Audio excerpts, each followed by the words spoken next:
The city was half asleep, its streets bathed in broken neon and silence. A long white limousine crept through the forgotten blocks, where even the streetlights seemed tired.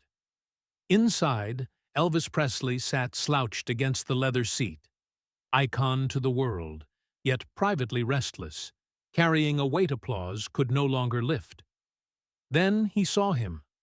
Under a flickering lamp sat a figure hunched over a guitar with no strings. A homeless man, ragged and motionless, yet holding that ruined instrument as though it still breathed music. For reasons even he couldn't explain, the sight pierced Elvis deeper than the roar of any stadium. "Stop the car," he said suddenly. The driver hesitated, his bodyguards tensed. This was no place for the king of rock and roll. But Elvis was already reaching for the door handle. In the quiet of a Memphis night, he stepped away from safety and into a moment that would unravel everything he thought he knew about gratitude, fate, and the hidden debts that bind one life to another. Because sometimes the most unexpected encounter doesn't just change a night. It rewrites a destiny. Let us know where you're watching from, and we hope you enjoy the story. The limousine glided through the Memphis night, its polished chrome reflecting the few streetlights that still worked on that side of town. The windows were tinted, the ride smooth, and from the outside it seemed like just another symbol of wealth moving through the city. Inside, however, Elvis Presley was restless. His entourage, two bodyguards in the front seat and another man in the back with him, spoke in low voices, but Elvis hardly listened. He leaned toward the window, his eyes fixed on the blur of forgotten streets that had once been familiar. They were driving through a neighborhood most people avoided after dark. Crumbling brick buildings, half-boarded storefronts, and shadows moving in alleys told their own stories. The kind of place where silence was rarely safe. Elvis shifted, suddenly alert. Something outside had caught his attention. He tapped the driver's shoulder. "Slow down." The chauffeur hesitated. "Sir, this isn't—" "Stop the car," Elvis said, his voice calm but firm. The limousine eased to a halt near a street corner where a man sat slouched against a lamppost, clutching what looked like a broken guitar. His coat was ragged, shoes split at the seams, hair tangled and streaked with gray. To anyone else, he was just another drifter in the night, invisible in his poverty. But Elvis leaned closer to the glass, studying him. Something stirred in his memory, like a song he hadn't heard in years. The guards immediately bristled. "You don't want to do this," one whispered. "It's late." Could be dangerous, but Elvis was already reaching for the door handle. The metallic click echoed sharply in the quiet street. When he stepped out, the contrast was startling. The gleam of his tailored jacket, the faint cologne, the hush of expensive leather shoes touching the cracked pavement. For a moment, time seemed to freeze. The man with the guitar didn't move. His head was bowed, his fingers brushing against the wooden frame as if stroking invisible strings. Elvis walked toward him slowly, ignoring the nervous shifting of his bodyguards who had followed a few paces behind. "What are you doing out here, friend?" Elvis asked softly. The man lifted his head. His eyes were glassy, but not empty. He gave a crooked smile. "Playing," he said. Elvis glanced at the instrument. The guitar had no strings, just a hollow frame, scratched and worn to splinters. "You don't have any strings," Elvis murmured. The man's smile widened, revealing gaps in his teeth. "Doesn't matter. I still hear the music. Every note's right here." He tapped the side of his head. "You don't need strings to remember a song." The answer made Elvis pause. In the stillness of the night, those words cut through the air heavier than any melody. He looked at the man again, and this time recognition flickered across his face. The jawline was weaker, the skin weathered, But there was something unmistakable. He knew this man. Not his name, at least not yet, but his presence. Elvis suddenly remembered hot afternoons from his own boyhood, when he'd wandered downtown, staring at buskers and guitar players on street corners, dreaming of joining them one day.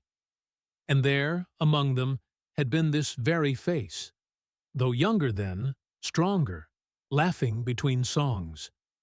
A man who played with a small group outside diners and barber shops, never famous, but unforgettable to the boy who lingered at the edge of the crowd. "You played on Beale Street," Elvis said quietly. "Years back." The man blinked, surprised that anyone would recall. He gave a raspy chuckle. "So you remember." For Elvis, the night took on a surreal weight. The limousine waiting behind him hummed with idle power, a gleaming machine of success. But in front of him sat the ghost of his own beginnings. He was looking not just at a homeless stranger, but at a mirror from his past, a reminder of what might have been if life had turned another way. The guards shifted uneasily, whispering to each other. One leaned close to Elvis. "Sir, let's go. This isn't safe." But Elvis didn't move. His gaze stayed fixed on the man. He thought of how the city had once dismissed him as nothing more than a poor boy with a funny voice. What if he had ended up here, strumming air on a guitar without strings? He knelt slightly, lowering himself so they were eye to eye. "What's your name?" he asked. The man's voice was rough, but steady. "Tommy. Folks used to call me that." "Don't know if they still would." Elvis repeated it under his breath, tasting the memory of the name. It was real. This wasn't just chance. Tommy had been there, playing outside cafes, offering melodies to anyone who would listen, long before Elvis ever set foot in a recording studio. In that moment, Elvis felt the walls between his present and his past collapse. The difference between limousine and sidewalk, between stardom and obscurity, seemed thin, almost meaningless. He realized he was not merely witnessing a stranger's misery. He was facing an echo of his own path, a version of himself that life could easily have created. And the night around them grew heavier, as if Memphis itself was holding its breath, waiting to see what would happen next. The street lamp above them buzzed faintly, casting a pale circle of light that made the wrinkles on Tommy's face sharper, the hollows beneath his eyes deeper. Elvis remained crouched at his level, ignoring the nervous shifting of the guards behind him. The silence between them stretched, until Tommy broke it with a low chuckle that turned into a cough. "You don't have to waste your time on me," he said, his voice gravelly. "World's already passed me by." Elvis shook his head slowly. "No, I know you." I remember Tommy squinted, as if trying to measure whether this was a cruel joke. But Elvis's expression was steady, without mockery. "Beale Street," Elvis continued. "Hot summers. You played with a group, sometimes just you and a washboard drummer. Folks gathered around. You didn't have much, but you had fire. You were the first man I ever heard sing a tune like it came straight out of his soul." Tommy's lips parted, his surprise clear. For a long moment, he just stared, then let out a breathless laugh. "Lord, I didn't think anyone remembered that, especially not you." Elvis felt the memory sharpen, the boy he had been, hanging back at the edge of those little crowds, too shy to step closer, yet burning with envy and admiration. Back then, Tommy had been everything he wanted to be. Fearless with a guitar, unashamed to sing as if the street itself were his stage. "You once told me something," Elvis said. His voice was quiet, nearly swallowed by the night. "I was maybe 14. You caught me hanging back and asked why I never sang. I said I was scared, that I didn't sound like the radio singers. And you said, Tommy's eyes flickered with recognition. He whispered the words with him, don't be afraid to sing the way you feel. Let the rest of them sound alike. Elvis nodded, his throat tight. That simple sentence, spoken casually years ago, had followed him like a ghost. It had given him permission to be different, to stop mimicking the polished voices he heard on records, and instead trust the trembling, half-country, half-blues tone that rose from his own chest. And now here was the man who had said it, broken, nameless to the city, invisible except to those who crossed the street to avoid him. The guards shifted again, impatient. One of them muttered, Sir, he's just another drunk. Elvis ignored them. His gaze remained fixed on Tommy, and what he felt was not pity, but a raw ache, a guilt that cut deeper than he expected. He had carried fame like a burden and a blessing, standing under lights that never went dark. But part of that light, he realized, had been sparked by this man. You gave me a push when I needed it, Elvis said, and I never told you. Tommy looked away, embarrassed. His hand rubbed the neck of the broken guitar, as if ashamed of its naked frame. Wasn't nothing. Words come easy when you're young and fool enough to think they matter. They mattered, Elvis said firmly. The man laughed softly, a hollow sound. Funny. You went up like a rocket, and I went down like a stone. He gestured at his own body. Lost the band. Lost my woman. Lost my place. Only thing that stayed was the music in my head. And even that don't keep you warm at night. Elvis felt the words settle heavy in his chest. He wanted to argue, to tell Tommy that music itself was enough, but he couldn't. He knew too well the other side, the money, the crowds, the endless touring, and even then, there were nights he felt empty. What must it be like with nothing? A car sped by on the opposite side of the street, its tires hissing on the wet pavement. The flash of headlights briefly lit Tommy's features, and Elvis saw not just a ruined man, but the outline of the one he used to be. And for the first time in years, Elvis felt something close to shame. Not for himself, but for the cruel twist of fate that had raised him and buried Tommy. The silence grew thick again, filled only by the hum of the limousine's engine behind them. Tommy finally said, You don't owe me nothing. Whatever you think I gave you, it's long gone. Don't trouble yourself. But Elvis could not let it go. He felt as if he had stumbled into a hidden debt written long ago, one he hadn't known existed until now. And debts, in his world, were to be repaid. He rose slowly, but instead of retreating to the safety of the car, he extended his hand. Come with me. Let's talk somewhere else. Tommy flinched at the gesture, his pride prickling. I ain't no charity case. Elvis didn't withdraw his hand. His voice carried quiet conviction. This isn't charity. It's gratitude. And maybe it's a chance to make the music real again. For a heartbeat, neither moved. Then Tommy, with a weary sigh, placed his rough, cold fingers into Elvis's hand. And in that simple act, the night shifted. The man who once planted the seed of Elvis's courage was no longer just a forgotten shadow on the street.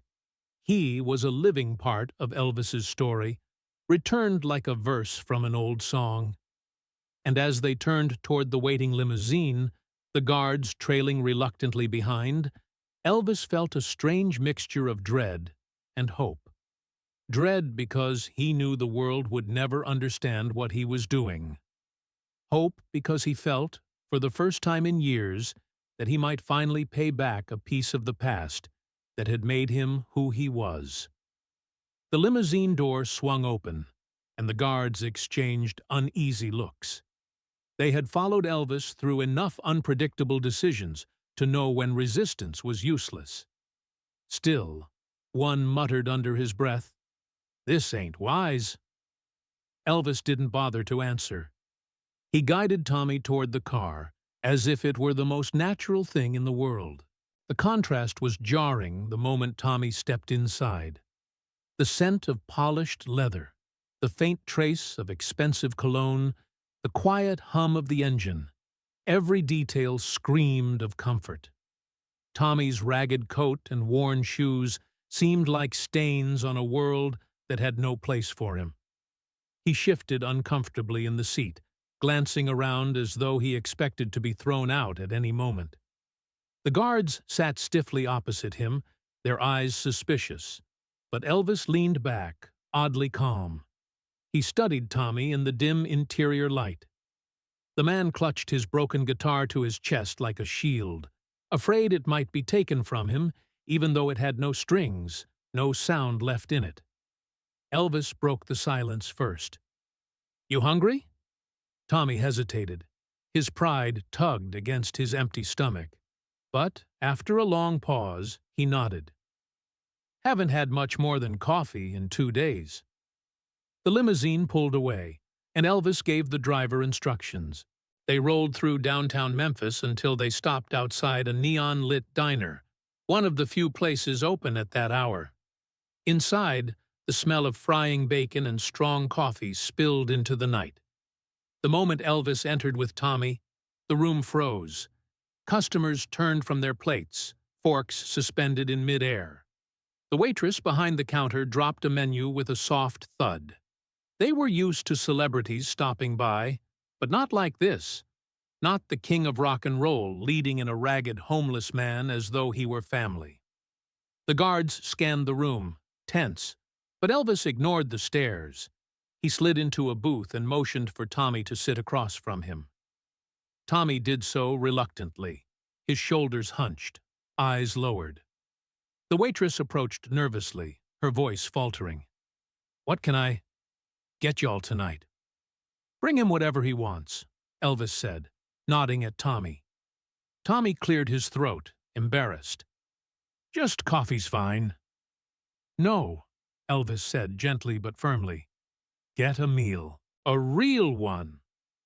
After some coaxing, Tommy ordered eggs and toast. The waitress scribbled it down quickly and hurried away, whispering to another employee as she passed. Whispers spread through the diner like a current. Elvis Presley, eating with a street man. Tommy picked at the napkin, his hands trembling. Finally, he muttered, "You didn't have to do this. Folks are staring like I don't belong." Elvis leaned forward. "Let them stare. You belong here as much as I do."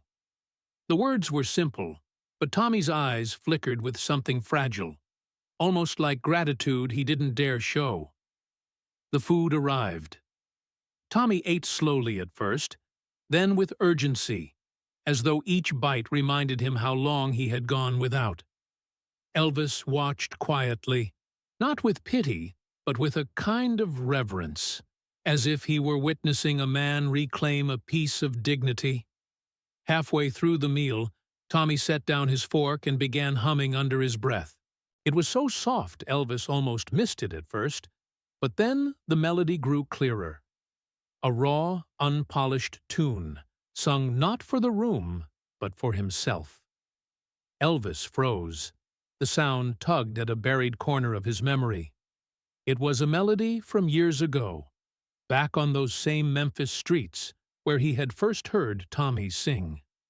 It had been a rough sketch of a song, not complete, but Elvis had once tucked it away in his mind, unconsciously shaping it into something he would later weave into his own music. His chest tightened. Without realizing it, he had carried a fragment of Tommy's creation into the world, dressed it up, and sung it before thousands who cheered, never knowing its origin. "You know that tune," Elvis said quietly. Tommy looked up, startled. "It's just an old piece I used to fool with." "Never finished it." Elvis's voice dropped lower, almost a whisper. "I used it. A part of it, anyway. Years back. Didn't even realize where it came from until now." For the first time that night, Tommy smiled. Not the crooked, guarded smile from before, but something warmer, touched with pride. Then I guess my music went further than I did. The line cut Elvis deeper than he expected. He saw again the absurdity, the injustice. Here he was, a man worshipped around the world, and across from him sat the one who had planted a seed in him, left with nothing but a memory and a guitar that could no longer play. Around them, the diner buzzed with curiosity. People pretended not to stare, but their eyes never left the booth where the king sat with the vagrant. Some shook their heads, others whispered behind coffee cups. To them, it was a spectacle, but to Elvis, it felt like something sacred, a moment that stripped away the noise of fame and left only the truth. He reached across the table, resting his hand on Tommy's wrist. "You gave me more than you'll ever know." Tonight isn't about charity. It's about remembering. Tommy blinked, swallowing hard, as though unsure how to accept the words. For a long time he said nothing. Then, quietly, he replied, "If that's true, then maybe all this hurt wasn't for nothing." Elvis felt a lump rise in his throat. He knew he had to do more than share a meal. The night was no longer just about chance. It was about a debt that demanded to be honored, no matter what anyone else thought. As the plates were cleared and the stares continued, Elvis leaned back, a decision forming in his mind. Tonight would not end at a diner booth. Something had shifted, and there would be no turning away from it. When they stepped out of the diner, the night air felt sharper, as though the city itself was holding its breath. Elvis guided Tommy back into the limousine, ignoring the puzzled looks from onlookers still glued to the windows. Inside, the silence was heavier than before. Tommy sat hunched, almost apologetic for taking up space in a world that didn't seem meant for him. Elvis leaned against the seat, his mind restless. He could not send the man back to the shadows he had come from. "Take us downtown," Elvis told the driver. His tone left no room for questions. The limousine rolled past familiar streets until it stopped in front of the Peabody Hotel, its glowing sign casting light across the pavement. Inside, the lobby gleamed with marble floors and golden fixtures, polished to perfection. Guests in tailored suits and evening gowns moved about, pausing when they saw Elvis stride in with Tommy by his side. The contrast was stark, celebrity and beggar side by side, and the air grew taut with disbelief. The hotel staff hurried forward, flustered. A manager whispered to Elvis that perhaps a different entrance would be more discreet. Elvis ignored him. He led Tommy directly to the front desk. "I need a room," Elvis said. "For him." The clerk froze. Her eyes darted to Tommy, then back to Elvis, unsure she had heard correctly. "Sir? For your guest?" Elvis's voice was steady. "Yes, tonight, and for as long as he needs it." The clerk hesitated. The manager stepped forward, lowering his voice. "Mr. Presley, with all respect, this may not be appropriate. We have standards." Elvis turned his gaze on the man, and the protest died instantly. "Then raise your standards," Elvis said. The key was produced, the paperwork handled in silence. All the while, Tommy stood stiff, his hands twitching at his sides. He looked more like a man awaiting judgment than one receiving help. When they entered the room, Tommy lingered near the door, afraid to touch anything. The carpet was thick, the bed crisp and white, the furniture polished until it gleamed. For him, it might as well have been another planet. "I can't stay here," Tommy muttered, shaking his head. "This ain't right. I don't belong in a place like this." Elvis closed the door behind them. "Why not?" "Because I didn't earn it. Because I'll dirty it just by breathing here." His voice trembled with both pride and shame. I've been sleeping on sidewalks. You think I can just step into this and pretend it's mine? Elvis moved closer, his voice low, urgent. This isn't about pretending. It's about respect, about giving back what's owed. Tommy laughed bitterly. What could you possibly owe me? Elvis's eyes held his. You gave me words that changed everything. You showed me it was all right to sing with my own voice. Without that, maybe there's no me? Not the way folks know me now? Tommy shook his head, rejecting the weight of that claim. Don't put that on me. I'm no saint. I made choices. Bad ones. If I'm out there in the cold, it's my own fault. Elvis stepped forward, placing a hand on the man's shoulder. Maybe. But that doesn't erase what you gave me. You helped me once without even knowing. Now let me return it. Don't call it charity. It isn't. It's a debt long overdue. Tommy's shoulders stiffened. His pride fought every word. I can't take it. Feels like I'd be stealing from you. Elvis's tone sharpened, though not unkindly. You'd be stealing if you walked away. Stealing the chance for me to do right by you. This isn't mine alone to carry. Let me do this. The room grew still. Tommy's eyes dropped, fixed on the carpet. He swallowed hard, his voice raw. I don't know if I can. I've forgotten how to live like this. Feels like putting on clothes that don't fit anymore. Then let it feel strange for a while, Elvis said gently. It'll come back. You'll remember. For a long moment, Tommy didn't move. Then, finally, he lowered himself onto the edge of the bed. His hands rested on his knees, trembling slightly. It wasn't surrender, not fully, but it was a crack in the wall he had built around himself. Elvis watched in silence. He knew this was more than offering a bed for the night. It was a battle between pride and survival, between the dignity Tommy clung to and the help he desperately needed. I'll stay, Tommy said at last, his voice low, almost ashamed. But don't expect me to feel good about it. Elvis gave a small nod. You don't have to feel good. Just stay. When Elvis left the room later, closing the door softly behind him, he felt the weight of something both unsettling and necessary. He knew the man might walk out before morning, that pride might drag him back to the streets, but for now, at least, the past had been given a place to rest. And as Elvis walked down the corridor, past curious glances and whispers, he felt the truth pressing on him. This wasn't about saving Tommy.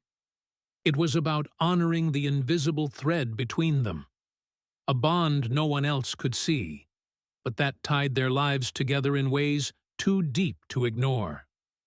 The next morning, Memphis was gray and heavy with humidity, the kind of weather that clung to the skin like a damp cloth. Elvis woke early, restless from the night before. He couldn't shake the image of Tommy sitting on the edge of that immaculate hotel bed, looking like he'd been dropped into a world that didn't recognize him. Elvis knew the danger. Pride and shame could pull Tommy back to the streets at any moment. The only way forward, he decided, was not charity, but music. By mid-afternoon, Elvis arrived at American Sound Studio. The usual bustle was in full swing. Technicians checking microphones, musicians tuning instruments, producers barking orders. It was a familiar chaos, one Elvis normally thrived on. But today, as he walked in with Tommy at his side, the room fell silent. Tommy's clothes were still ragged, though someone from the hotel staff had given him a quick shave and a clean shirt. Even so, he looked wildly out of place among the polished guitars and gleaming amplifiers. Heads turned, whispers rippled. The drummer raised his eyebrows at the bassist. A producer frowned, crossing his arms. Elvis ignored the stares.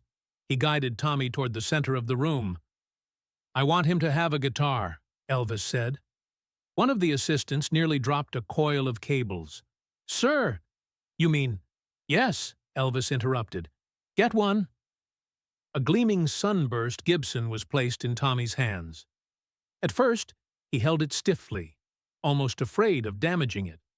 His fingers hovered above the strings, uncertain. He hadn't touched a real instrument in years. His eyes flicked around the room, catching the skeptical glances. Pride and fear wrestled on his face. "You don't have to prove anything," Elvis said quietly. "Just play." Tommy drew a deep breath, his hands trembling as he set them on the strings. The first notes were shaky, uneven. A few people exchanged knowing looks, as if to say, "We told you so." But then something shifted. His hands began to remember what his mind had tried to forget. The chords grew steadier, fuller, until the sound filled the room with a raw, unpolished power that silenced the whispers. Then he sang. His voice wasn't smooth. It was weathered, cracked at the edges, but it carried something rare, a weight of truth that no Polish could imitate. Every note seemed carved from pain and survival, each phrase a confession. When the last chord rang out, the room was so quiet, it felt like the air itself was listening. The drummer set down his sticks. The bassist leaned back, stunned. Even the skeptical producer, who had folded his arms in doubt, uncrossed them slowly. His expression softened. Finally, the producer spoke, his voice low but firm. "You hear that? That's not technique. That's lived through. That's what people don't get anymore. He's got something most of us lost along the way. Truth." Tommy lowered the guitar, his face flushed. He looked around as though waiting for laughter. But none came. Instead, there was a silence that felt close to reverence. Elvis stepped forward, pride swelling in his chest. "See? You never lost it. It's still there." But Tommy shook his head. "It's not enough. Not for your world. Folks want shine and show. I don't have that." Elvis leaned closer, his voice steady. "What you have can't be faked. That's worth more than shine." The musicians began murmuring, some nodding in agreement. One of them said, "Man, if that's what's hiding out on the streets, the world's been missing something big." Tommy sat back down, overwhelmed. His hands still shook, though not from weakness this time, but from the adrenaline of having stepped back into the light after so many years in the shadows. He muttered, "Feels strange, like standing on a stage I don't deserve." Elvis shook his head firmly. "No one deserves a stage. You take it. You give what's inside you. That's all that matters." The rest of the session moved forward, but the atmosphere was different now. Every musician in the room seemed sharper, more awake, as though Tommy's rawness had stripped away the layers of routine and reminded them why they played in the first place. When the session ended, Elvis noticed Tommy sitting quietly, almost withdrawn, as though the applause in people's eyes unsettled him more than comforted him. Elvis knew this wasn't the end of the struggle. It was only the beginning. But for one afternoon, Tommy had reclaimed something he thought was gone forever. And for Elvis, watching it unfold was like witnessing a forgotten part of his own soul come back to life. Word traveled fast in Memphis. By the end of the week, whispers of Elvis Presley bringing a homeless man into the studio had leaked beyond the walls of American sound. Reporters caught wind of it, spinning their stories with sarcasm. Headlines hinted at scandal. "King of Rock and Roll finds his new protege in the gutter," or "Presley's midlife experiment, playing savior to a bum." Elvis skimmed the clippings in silence, jaw tightening. He'd lived with gossip all his life, but this felt different. They weren't mocking him alone. They were mocking Tommy, turning a man's scars into entertainment. Colonel Parker called one evening, his voice sharp as a whip. "Son, you're playing with fire. You can't be seen dragging some street rat into the studio. Fans won't understand. Sponsors won't understand. You'll torch your own reputation." Elvis pressed the receiver tight to his ear. "You don't understand, Colonel. This ain't about business. It's always about business," Parker snapped. "You've built an empire. One wrong move, and the whole thing wobbles. Let this go before it turns into a circus." Elvis ended the call without answering. His heart hammered, but his mind was clear. He had stood on too many stages built on other people's sacrifices to turn his back now. Still, doubt crept in. At night, in the quiet halls of Graceland, he wondered if he was making a mistake, if helping Tommy would cost him more than he could afford.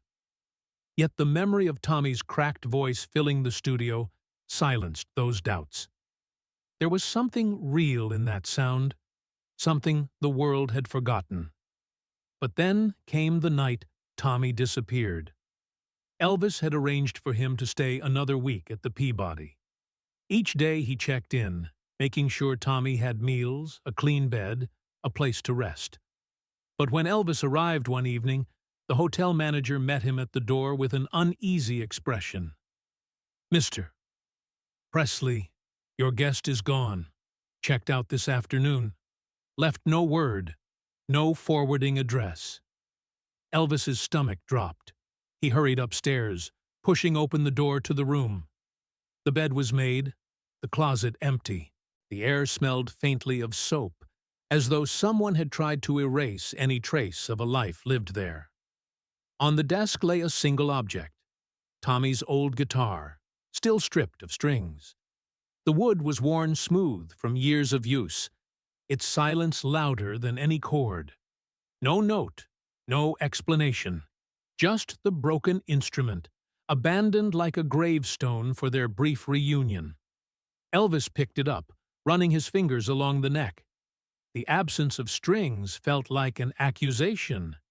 He had tried to lift Tommy into his world, but maybe that world had been too bright, too harsh. Maybe Tommy belonged to the shadows after all. That night, Elvis paced the halls of Graceland, the guitar in his hands. He thought of the boy he had been, standing in the heat of Beale Street, listening to Tommy's fearless songs. What right did he have to drag the man into the spotlight now, when all Tommy wanted was to be left with the fragments of his own music? Friends tried to console him. "You did what you could," one said. "You can't save everybody." But Elvis shook his head. "This wasn't just anybody. He was part of me. I didn't even know it until I saw him again." The newspapers doubled down, painting the disappearance as proof of failure. "Presley's charity project backfires" blared across columns. Critics laughed. Some fans whispered uneasily that Elvis had lost his sense.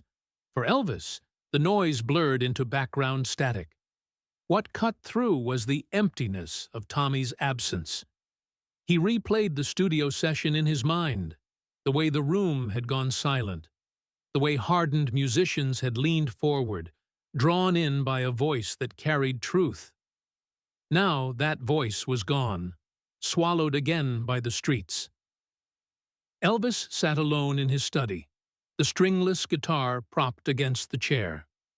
He rested his hands on it like a relic, feeling both failure and longing. Somewhere in the city, Tommy was still alive, but unreachable. Lost in the maze of alleys and shelters, Elvis wondered if he would ever see him again, or if Tommy was destined to remain a ghost, slipping in and out of his life, leaving only silence behind. Elvis could not let it end with a silent guitar left behind in a hotel room. For days, he carried the hollow instrument with him, leaning it in corners like an accusation he couldn't escape. Each night, the thought grew heavier. Tommy was somewhere in Memphis, alive but fading, and if Elvis turned away now, it would feel like betrayal. So he went looking. At first, his team tried to stop him. The bodyguards warned him about danger, about the risks of wandering places where his face was too recognizable, too valuable. "You can't just go walking around the bad parts of town," one insisted. "It ain't safe." But Elvis only shook his head. "If I let safety stop me, I'd never have sung a note. I'm going." In the end, he brought only one companion. Red, a longtime friend he trusted more than any hired guard. Together they slipped away into the humid Memphis night, Elvis pulling a cap low over his eyes, the stringless guitar slung across his back. They drove slowly through streets where neon signs flickered above pawn shops and bars that never seemed to close. They stopped at missions, shelters, and soup kitchens. Elvis stepped inside each one, ignoring the startled looks, asking the same question. "You seen a man named Tommy? Plays guitar? Thin, gray hair?" Sometimes people nodded vaguely, sometimes they shrugged. More often they gave directions that led nowhere. But Elvis pressed on. At one mission, a woman ladling soup paused and said, "I seen him.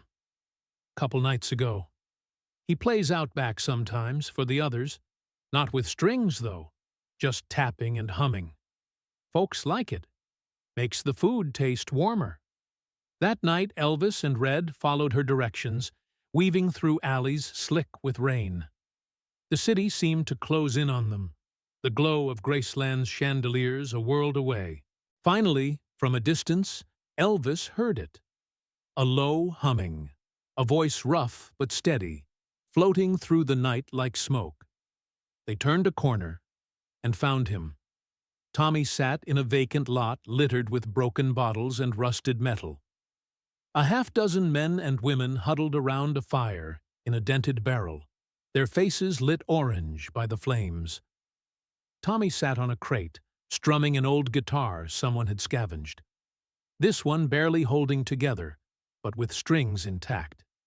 His voice carried over the crackle of the fire, rough but soulful, and the small circle listened as if he were the only warmth they had. Elvis stood frozen at the edge of the lot, the sight hitting him harder than any stage he had ever walked onto. Here was Tommy, not in a studio, not in a hotel, but among people who knew his kind of hunger, his kind of pain. He wasn't forgotten. He was home. When the song ended, Elvis stepped forward.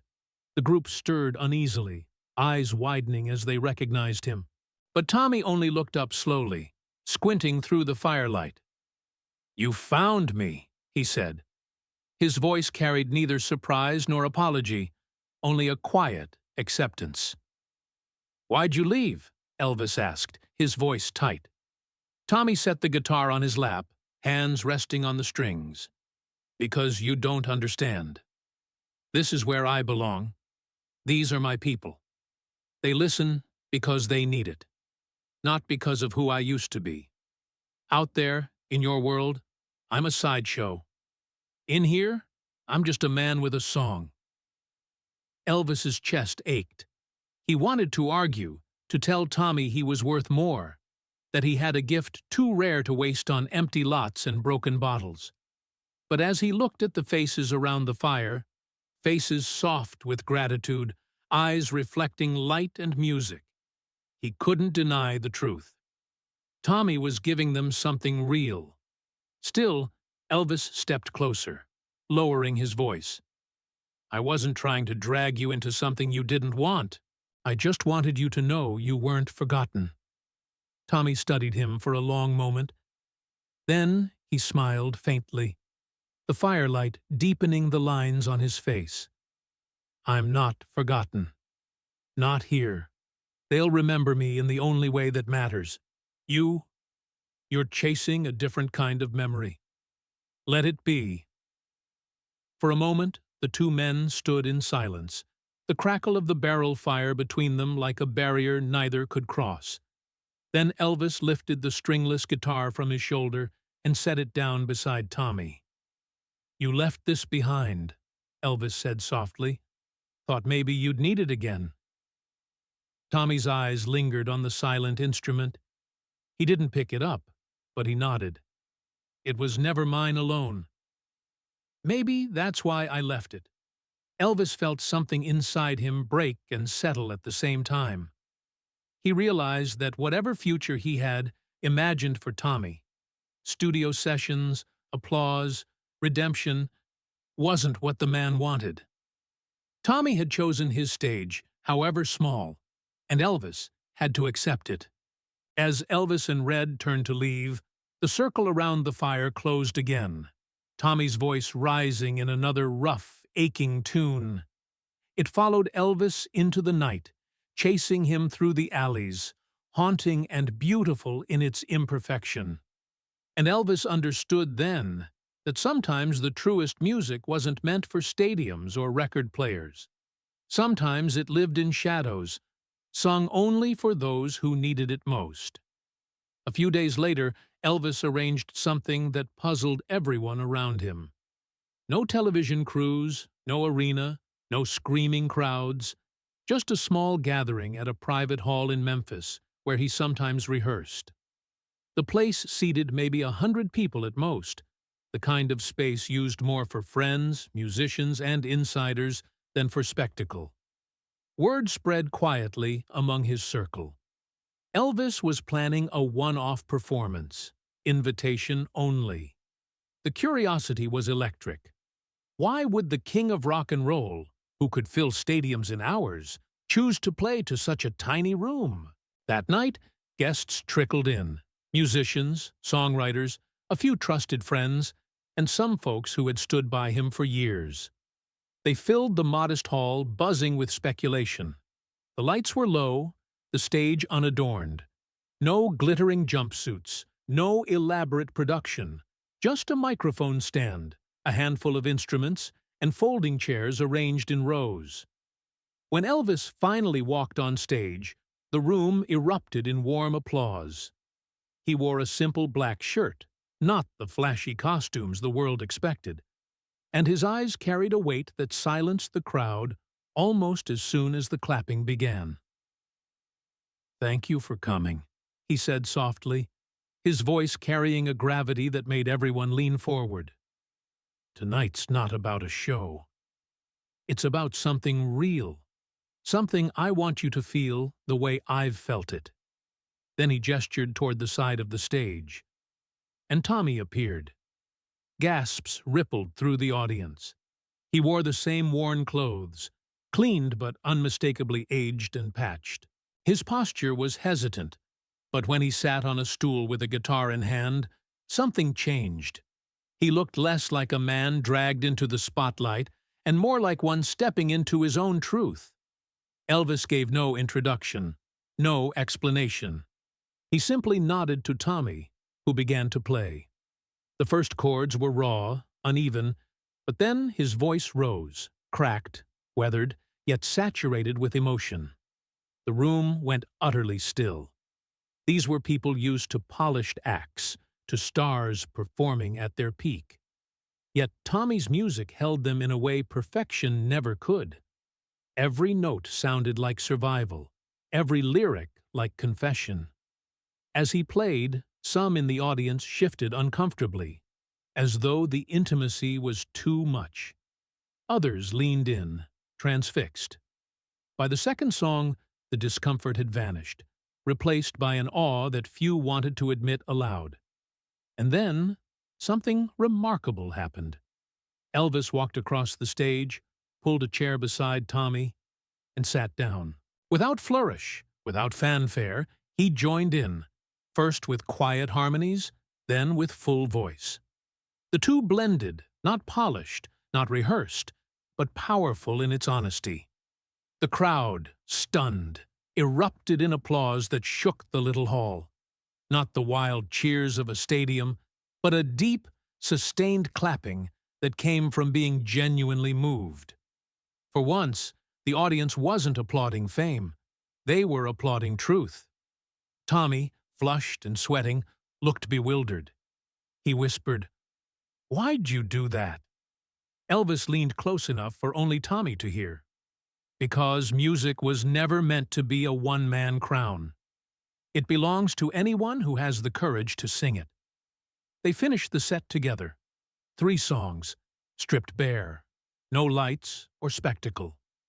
By the end, some guests had tears in their eyes. Even the hardened producers, men who had spent decades dissecting music into profit and charts, sat in silence, as if they'd witnessed something they could never package or sell. When the final note faded, the applause rose again, louder than before. Tommy tried to stand, overwhelmed, but Elvis steadied him. The two bowed together, not as star and vagrant, but as equals bound by the same fire. Backstage afterward, people crowded around Elvis, offering praise, questions, even criticism. But Elvis brushed it all aside. His focus stayed on Tommy, who sat quietly, his hands still trembling. "You don't see it, do you?" Elvis said softly. "What you gave them tonight is something I couldn't have given alone. You reminded them what music is supposed to be." Tommy shook his head, embarrassed. "I'm no savior. I just sang the only way I know how." "That's exactly why it mattered," Elvis replied. For Tommy, it was overwhelming. The lights, the eyes, the applause. But for Elvis, it was liberating. For one night, he had stripped away the layers of fame and returned to the root of it all. 2 men, 2 voices, 1 truth. And everyone in that room left knowing they had witnessed something they could never explain to anyone who wasn't there. The weeks that followed the small performance, Tommy drifted in and out of Elvis's life like a shadow. Some days he stayed at the hotel, eating regularly, looking stronger. Other days he disappeared for hours, sometimes whole nights, and returned with the same worn expression, as if the weight of the streets refused to release him completely. Elvis never pressed too hard. He had learned that Tommy was like a wild bird. If you gripped too tightly, you risked breaking him. Then, one morning, Tommy was gone. The hotel staff told Elvis he had left before dawn. No luggage, no explanation. Only a folded scrap of paper sat on the bedside table, written in shaky handwriting. "I gave you what I could. The rest is yours now." Beside the note was nothing else. No clothes, no guitar, no trace that he had ever been there. Elvis read the words over and over, his chest tightening. He wanted to rage, to demand answers, but there were none. Tommy had slipped back into the city, into anonymity, as quietly as he had first appeared. For days Elvis sent people searching, asking at shelters and street corners, but no one had seen him. It was as if he had vanished into smoke. The note found its way into Graceland, tucked inside Elvis's private study.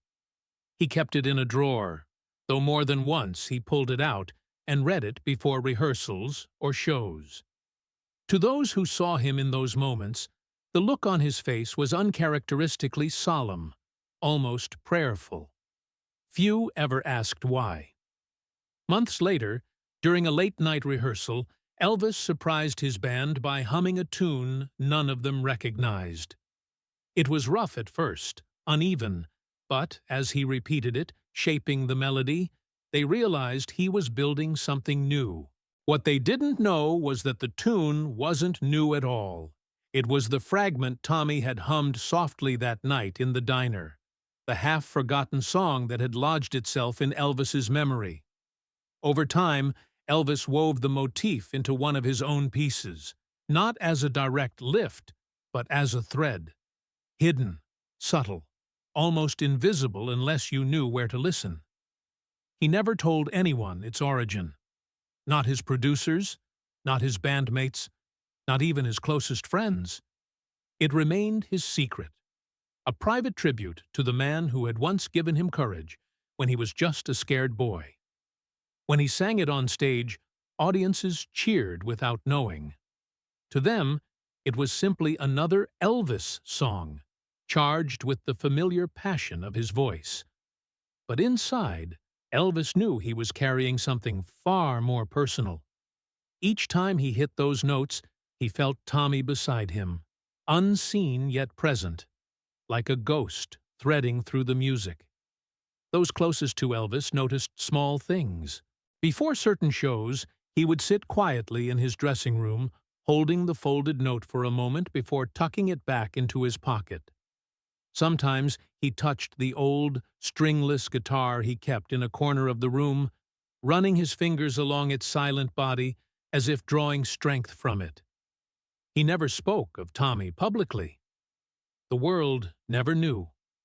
To fans, Elvis's life was measured in sold-out shows, gold records, glittering suits. But hidden behind the spotlight was the memory of a man who had once told a boy not to be afraid to sing as he felt. For Elvis, that memory was more than nostalgia. It was a compass. It reminded him that fame was fragile, that truth was stronger than Polish, and that music meant nothing if it didn't come from the heart. Years later, long after Tommy had disappeared without a trace, Elvis still carried that debt in silence. Not as guilt, but as gratitude. He knew he could never repay it fully, but every time he sang that hidden melody, every time his voice cracked with raw emotion, he felt as if he was sending something back into the world. A message meant for one man, wherever he had gone. And though no audience ever realized it, those songs carried the echo of two lives intertwined. One raised into fame, the other swallowed by obscurity, yet both bound forever by a single gift: music given in the dark, returned in the light.